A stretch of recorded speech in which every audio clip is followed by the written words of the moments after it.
ভারতের উত্তর ও পশ্চিমাঞ্চলে অন্তত 15টি শহরে সামরিক স্থাপনাকে লক্ষ্য করে পাকিস্তান ক্ষেপণাস্ত্র হামলা চালিয়েছে বলে দাবি করেছে নয়াদিল্লি। বুধবার রাতভর ও বৃহস্পতিবার সকালে জম্মু কাশ্মীর, পাঞ্জাব এবং গুজরাট সহ বিভিন্ন এলাকায় এসব হামলা চালানো হয় বলে জানিয়েছে ভারতের ক্ষমতাসীন বিজেপি সরকার।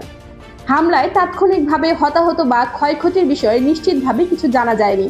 প্রধানমন্ত্রী নরেন্দ্র মোদীর নেতৃত্বাধীন সরকার জানায়, পাকিস্তানের এই হামলার জবাবে ভারত পাল্টা আক্রমণে লাহোর সহ একাধিক শহরে সামরিক ব্যবস্থাপনায় হামলা চালিয়েছে। এর মধ্যে পাকিস্তানের আকাশ প্রতিরক্ষা ব্যবস্থাকে বিশেষভাবে লক্ষ্য করা হয়েছে। ভারতের পক্ষ থেকে দাবি করা হয়েছে, পাকিস্তানের ছোড়া বেশ কয়েকটি ক্ষেপণাস্ত্র ও ড্রোন আকাশেই ধ্বংস করে দেওয়া হয়েছে। পাকিস্তানি আকাশ প্রতিরক্ষার রাডার ও অন্যান্য ব্যবস্থাকে লক্ষ্য করে হামলা চালানো হয়েছে এবং পাকিস্তানের একাধিক স্থানের সামরিক ব্যবস্থাপনা থেকে ক্ষেপণাস্ত্র নিক্ষেপের চেষ্টা ব্যর্থ করে দিয়েছে ভারতীয় সামরিক বাহিনী।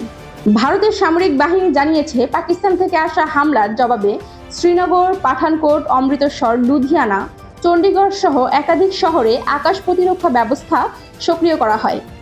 রাশিয়ার তৈরি S-400 মিসাইল ডিফেন্স সিস্টেম দিয়ে এসব হামলা প্রতিহত করা হয়েছে।